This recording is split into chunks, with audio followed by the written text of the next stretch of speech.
laced up. Let's go! It's time for Banter with the boys.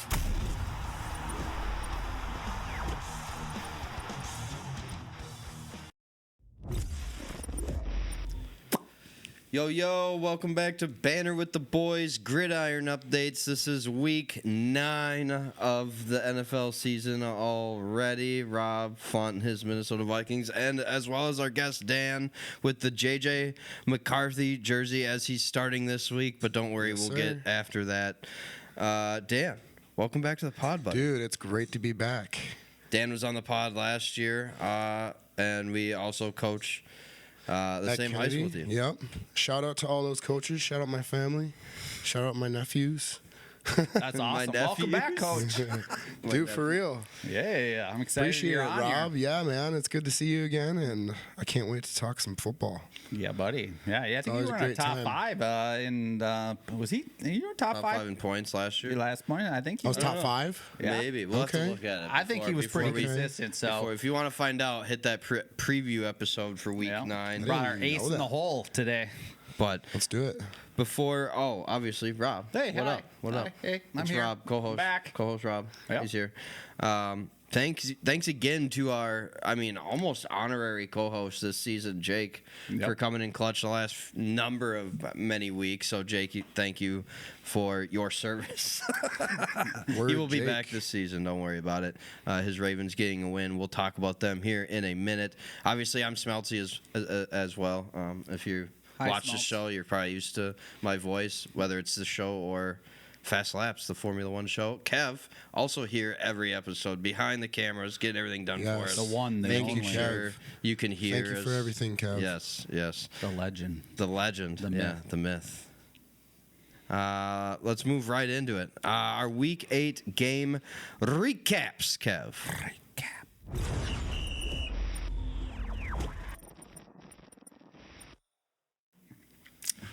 And, of course, we're going to start with our Vikes this week. Wow, it was rough. It was a rough Thursday night, and I don't know about you guys. I had to work Friday morning, so it just sucks going to work after that. Oh, yeah. Oh, do you need a little hair on the dog after that? A little rough night for you? Just sucks. 37-10. Chargers getting the win. Now, the part of me that's a Chargers fan is like, wow, that looks really awesome. At least he admits he's a Chargers fan finally Right. now. No, I remember. I've admitted it multiple times. Okay. Do you I listen to remember the you show, Rob? asking Nah, you if I that. had my own podcast, I would know. Yeah.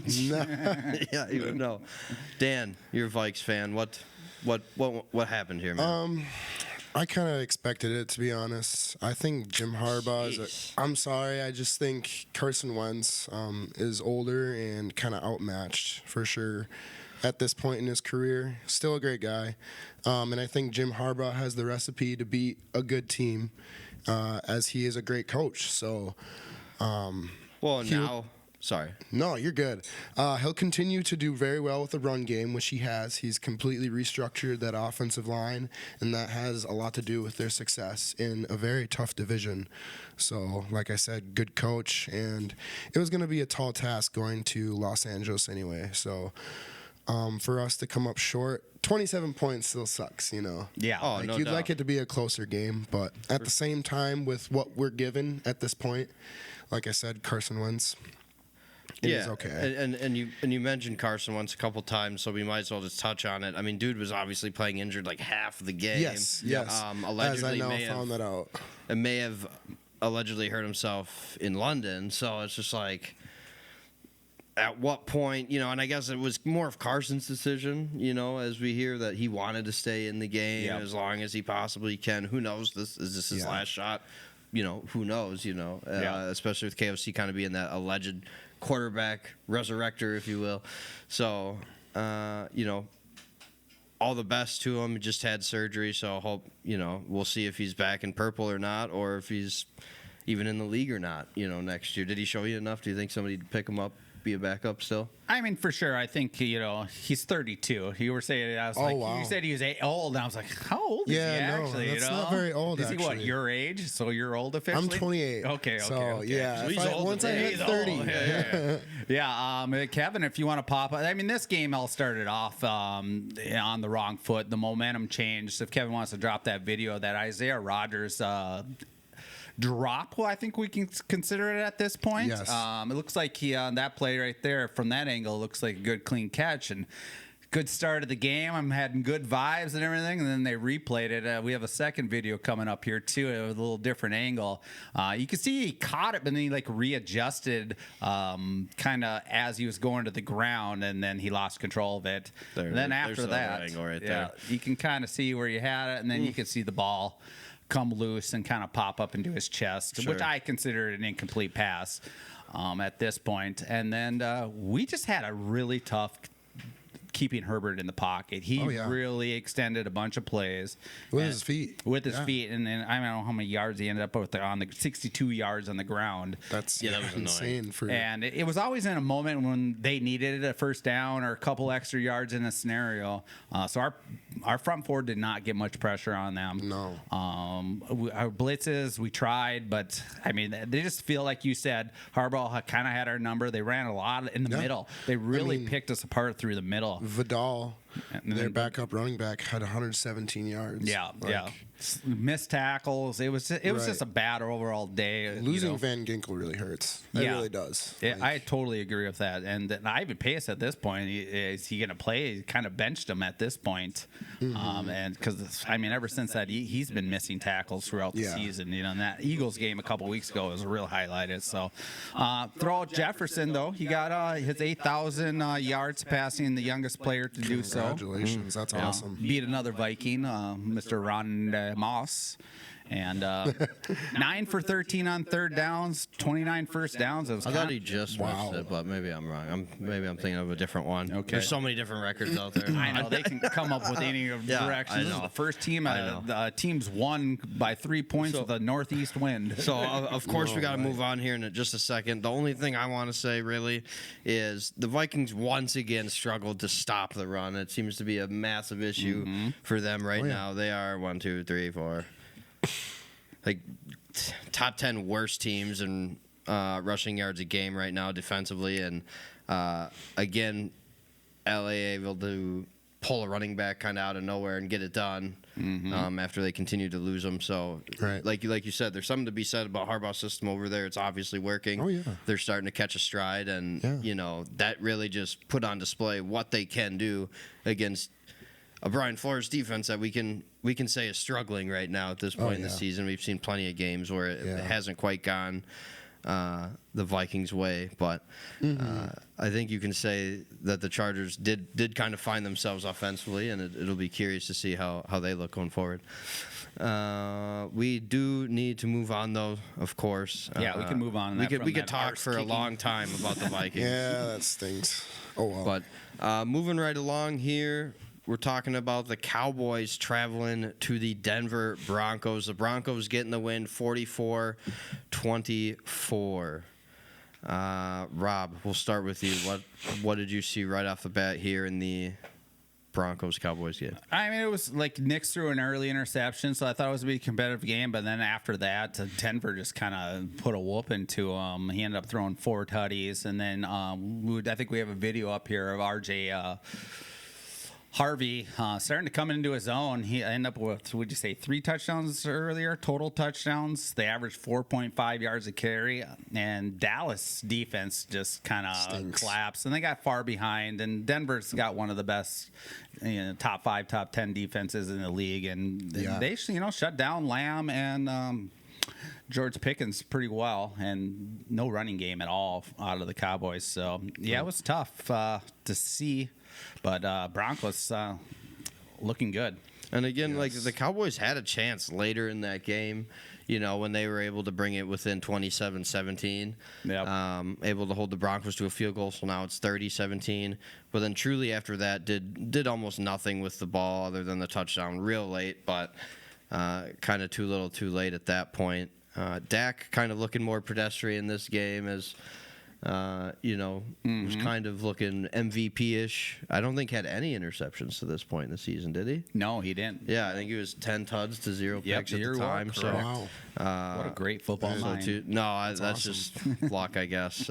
Jay Will did have an off game, but on the other hand, for the Broncos, nice to see J.K. Dobbins bounce back and kind of have a bigger game. We've seen flashes of that on the Chargers before he ran into some injuries and, of course, his Ohio State days. But a guy easily you can cheer for. 15 carries for 111 yards is really impressive. And, I don't like Sean Payton as much as the next guy, but his offensive scheme is really impressive. I mean, these guys, Cortland Sutton, R.J. Harvey, Pat Bryant, Troy Franklin, who caught 2 touchdowns. These guys aren't top 5 in anybody's book. Yep. But with Sean Payton's offense, they scored 44 points. That's really impressive. And he's making Bo Nix look like a young Drew Brees, maybe. And for me, it's funny you mentioned Denver's offense. For me, it's Denver's defense that's just absolutely playing outstanding. No, right they're now. playing complimentary football all the way around. You can argue the front seven's playing great. The secondary looked awesome this game as well, being able to keep a couple of speedy receivers kind of at bay and under 100 yards apiece in George Pickens and CD. Yeah. But no, they're first in the toughest division in football this year. The AFC West is. It is, yeah. It is a tough the division NFC right North now. had 3-11 Outside plus of the win Raiders. teams last year. That could be the AFC West this year for sure. The Chargers, Broncos, and Chiefs could easily get 11, 12 wins this year.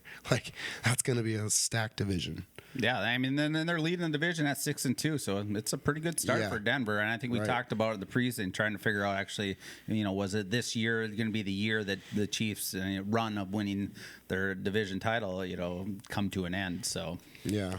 But Denver's looking good. Denver's that whole looking division's good. looking good. We'll talk about Denver again in the Week 9 preview show. Don't forget to check that out. But before we move on to the next game, Cowboys have the Cardinals next week. Is that Sunday night? No, I think that's Monday Night Football. Is That'll be a Cowboys good Cardinals next week? I believe it's in Dallas. Is that? Excuse me, sorry. Is that a good opportunity for Dallas to get back on track next week? For sure it is. And, whether Murray's going to come back in that game, but Jacoby Brissett's been kind of moving that offense around. Maybe a little controversy on the quarterback situation down there. He's a very serviceable. So maybe a story to keep an eye on in Arizona, you were saying out of that. You never know. I mean, especially with them, continuing losing, do they start, kind of experimenting a little bit? Yeah, Why not? experimenting, He's maybe one of those quarterbacks coming in next year's draft, even Fair though enough. Archie Manning's kind of fell off the map as a considerable first-round draft pick. Fair enough. Well, that's arguably, we talk about some of these must-wins as we, get deeper into the season. While they got the Cardinals and then the Raiders, those both are must-wins before you got to play the Eagles, Chiefs, Lions, and the Vikings, Chargers in a row. I mean, that's a tough gauntlet. You got to get these 2 wins right now if you're the Dallas Cowboys. Let's move right along here to our next game. Dun-dun-dun. It's going to be the Green Bay Packers taking on the Pittsburgh Steelers. Big story, obviously. Aaron Rodgers facing the Packers. Yes, it's in Pittsburgh, but it still had the feel to it. Man, the Packers look tough right now. Look real tough right now. I started having the thought, are the Packers actually maybe the best team in the NFC North right now compared to the Lions? It's one of the two. I'm going to put them Obviously. 1-2, obviously, but I don't. That's the game I want to watch this week, and it's not on. But I'm sorry. We'll see. I guess it's whether the Packers consistently from week to week. I feel like they have a game like this where they come out and dominate, and everyone's talking about them. Their power rankings go up, and then the next week they lose to Cleveland or something like that, where you're like, all right, what team are we getting here? So Micah Parsons definitely was very effective against Rodgers last. Just constant pressure on him. Love's looking good. I saw a really interesting stat of all the NFC North quarterbacks, and you got the Lions and the Vikings and the Bears, just a laundry list with a minimum of 10 starts. Then you go over to the Packers, you got Favre, Rodgers, Love. That's it. So they're just living on love right now. Yeah. Unbelievable. Dan, what do you think? No, the Packers have definitely fixed what they had been when they played the Cowboys and they had that tie game. I mean, they kind of thought they should have got that one, and then the Cowboys had that late run, and then they fixed it. They're on a 4-game winning streak. Tucker Kraft is the real deal. That dude is You were saying insane. top 3 tight end before He's a the top show? three right now. Should we bring up the video? He's good at so you route can- running. He's fast. He's physical. And he came from 9-man football, Rob. I know, yeah, That South is Dakota insane. boy. Yeah, was it like Timber Lake or something like that? I Because they have had like no- a I live have no feed in the idea. bar at the game. Uh-huh. So yeah, here's a highlight of Tucker, one of his 2 touchdowns on national tight Was end that day. just like the center Well, that's field like- pop fly? yeah. Exactly. That was a That free was ball. crazy. Yeah, adjusted to Just it, and lucky. that's half the battle right there. Yeah, look at this throw right here. Just a little moonshot, just way up there, and just up, And this is one of many plays he made that day. I think 143 yards total he had. So, Yeah. And again, we've talked about that tight end room again multiple times this season. Dangerous. The offense Yeah. continues to be more dangerous. Like to see a little bit more out of Josh Jacobs, obviously. Kind of had Yeah. a little bit off day, but Wilson kind of picked up the slack. Oh, well, yeah, he's looking really good. I forgot about that backup running back that they had. I think he ended up getting more carries than Jacobs. Yeah. If I remember right. I own Jacobs in fantasy football, so that was kind of surprised when I saw that. Right. I'm going to kind of pick on the Steelers here. I don't Go for think it. Do it. Jalen Ramsey is the greatest signing that he thought that he was going to be. So I don't know what they were thinking trading Micah Fitzpatrick. I thought he was really good there already. Yep. I just thought they ended up losing that one. But all the other additions that they made in the offseason have been really good. Aaron Rodgers, DK Metcalf, and really, while I'm talking about divisions, DK, they could go and win that division really easily. I mean, Oh, yeah, that one's wide open right now. exactly. For sure, wide And open. even at 4-3, they're still at the top. Okay. So Yeah. I hate that DK Metcalf was one-on-one from, what was it, the 1 yard line, 2 yard line? I mean, I feel like that's just a cheat code. One-on-one, Yeah, just yeah, run yeah. DK on the inside Oh side. yeah, Unbelievable. absolutely. Watch him run. Got to use that big body, For sure. Yeah. It worked for perfection. We'll talk about the Packers here in our preview show, but the Pittsburgh Steelers have the Colts coming up next weekend. Oof, that'll be That's a good game. it doesn't get any easier. So what do the Steelers need to do in order to be able to battle the Colts this week? For me, it's you got to kind of get that running game going early. Obviously they were kind of not playing from behind, but when they started settling for all those field goals and then Green Bay got their opportunities, obviously they had to go away from it later in the game. Yeah. But you got to be able to establish that and stick to it for Yeah. me. All right, And that was Phil- the difference of that game. Was you said that you're talking 3 field goals that the Steelers had to settle for in that second half because the Steelers were winning at half, and you just looking at the box score, you can see 28 points of the Packers, and you wouldn't think the Steelers defense would be that suspect to give up that many Right. points in the second half. Because I still consider them still a pretty solid defense Yeah, in general. they have all the but- pieces. I just don't know they need to fix it. They need to be able to get to Daniel Jones in the pocket. They need to be able to contain Jonathan Taylor if they want a shot. Yeah. And they can do And it. it was, I mean, and it they was have- longer drives that they Yeah. gave up towards the end of the third quarter and into the fourth quarter. I mean, 78-yard drive, 90-yard drive. These are longer drives. Yes, so they're sir. Yeah. that means they're getting to that. They're at least getting to that opportunity, maybe of a third down at some point. Well, I think if you look at the last 4 or 5 games, the Steelers have given up 30-plus points every single game. So Tomlin, I don't know. He's going to turn it around, though. He's never had a losing season. So Hey, Okay, it's I still was- 4-3. I was yeah, curious. exactly. I was curious, You so know. I had to look real quick. The Steelers were indeed 1 for 10 on third downs. I mean, that's just not. Nope. That's not going to get it done. no.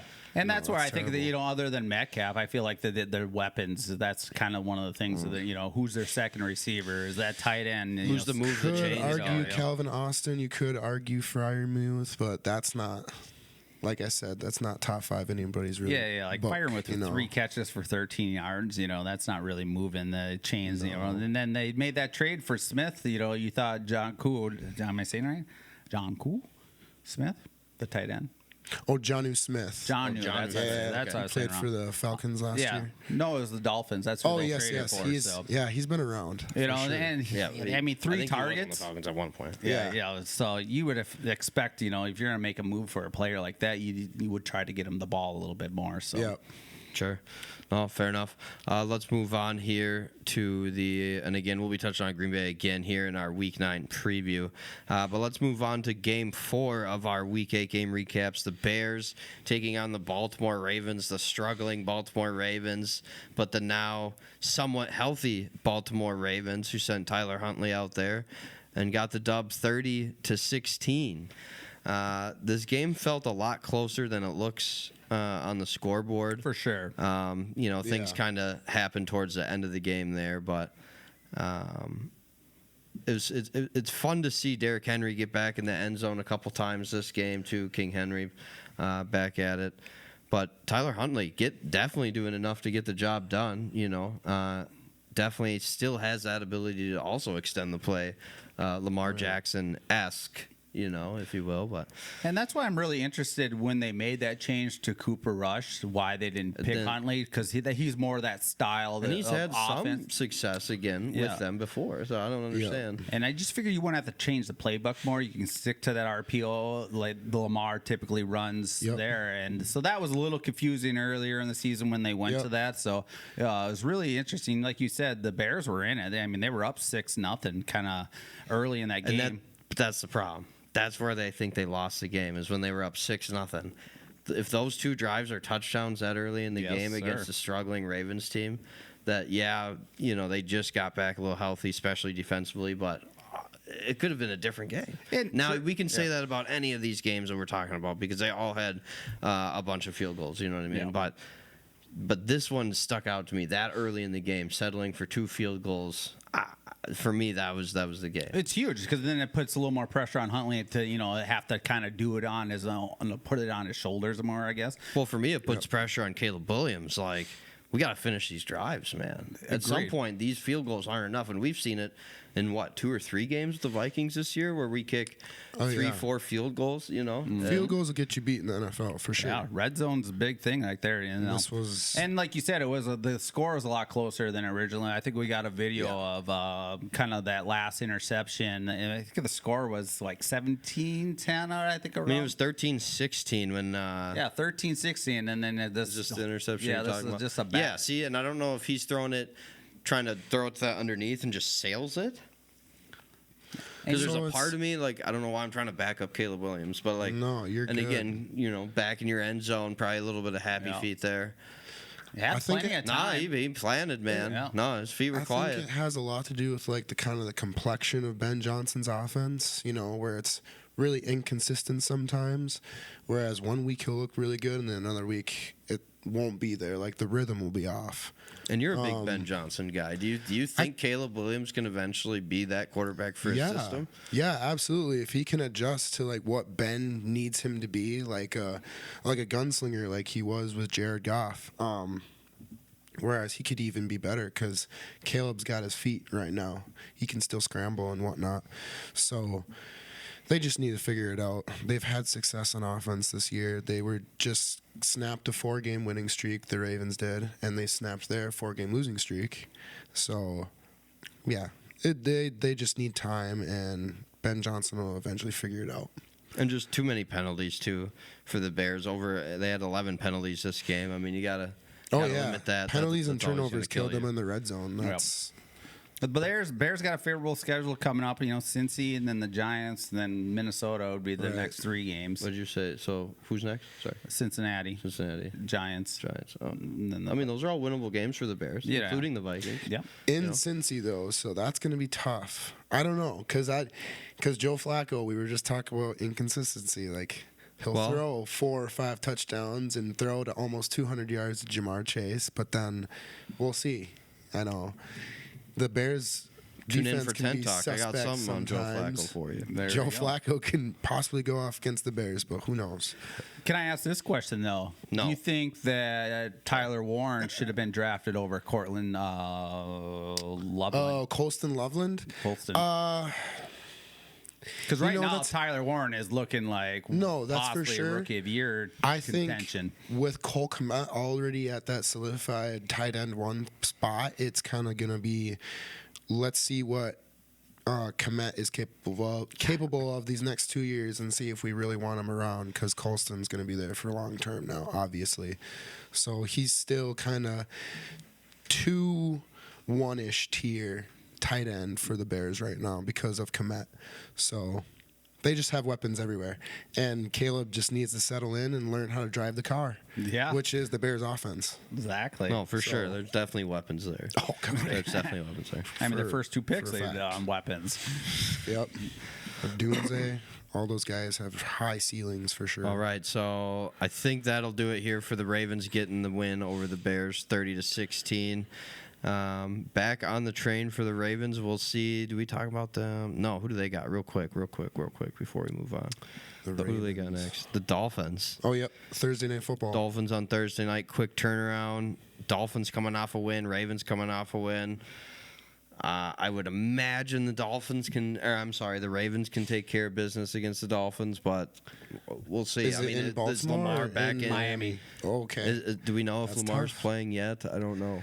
I have Today's no Tuesday. idea. Or two I don't games think out we officially know right now, and the spread right now is 7.5. in favor of the Ravens. Baltimore. Yeah, For Baltimore. I mean, I would imagine.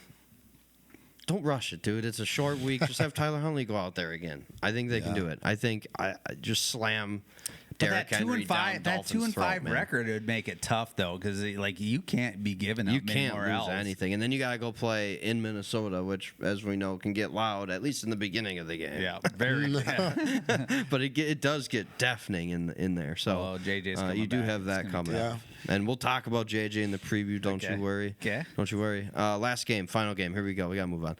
San Francisco 49ers taking on the Houston Texans. Texans getting the win at home, 26-15. Against, obviously, we know the Niners missing a couple pieces defensively in Nick Bosa and Fred Warner, but Texans able to put it on them. C.J. Stroud, for me, looking like he was able to get the ball out a lot quicker this week, a lot quicker. A lot. Woody Marks made a couple plays late in the game that was able to kind of help seal the deal for the Texans. That kind of stuck out to me. Of course, and I then lost. Xavier Hodgson's touchdown was nice too. Yeah, I think that's one of our. We throw that one Oh, of is this, that one one of of our the clips? videos up here. Yeah, I feel like kind of got a swagger back a little bit. CJ, Who, CJ? Yeah, For yeah. sure. No, for sure. That's exactly what it feels like. And you could see the youth of the 49ers defense, really can kind of get exposed a little Look bit. at that in this speed, game. though. Yeah. After catch speed. Yep. Like, he runs a fast route. I know there's an angle from the camera above him or whatever.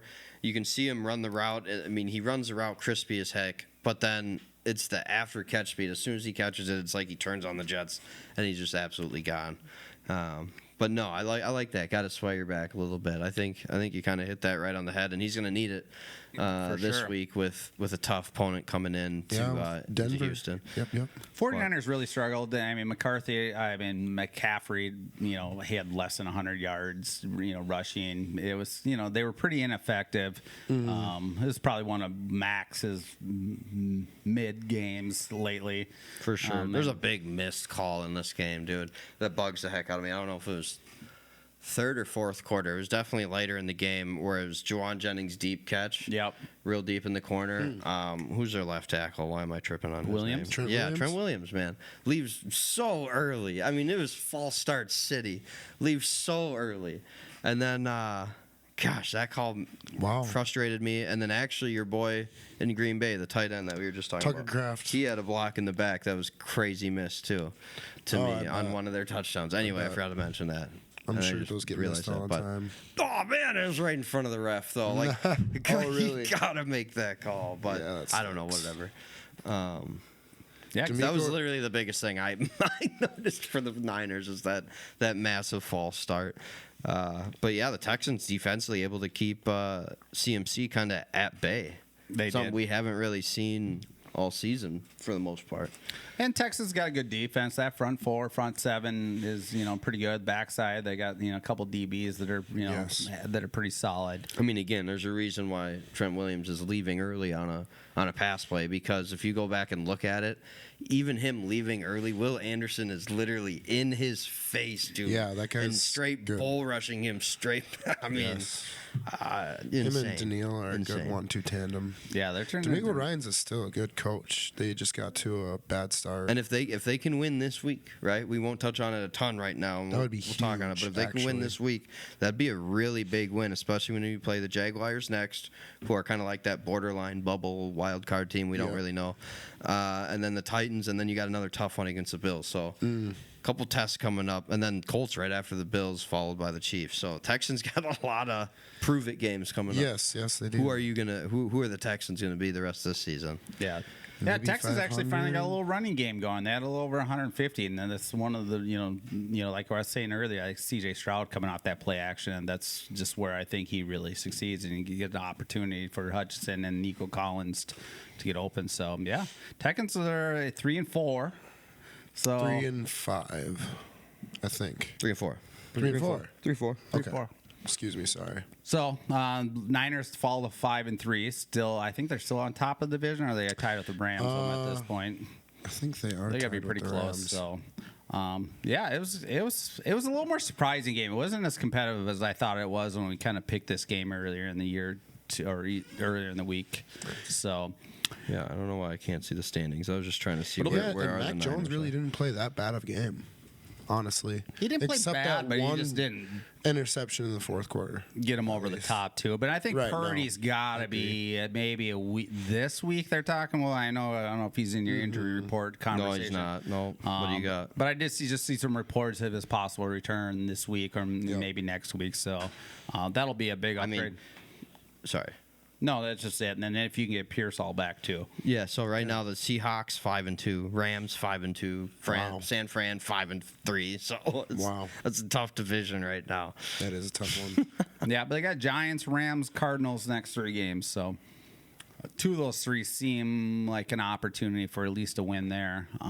Yeah, opportunities abound. And then you got that Opportunities divisional game against the Rams. So you flip a coin almost on that one.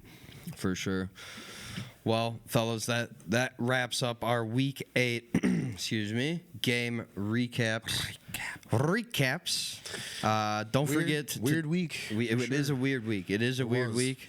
Don't forget to check out our Week 8 10 talk still to come, and our Week 9 preview and picks, of course, still to come. Rob, thanks for being here as always. Thank you for all your knowledge and information that I've learned.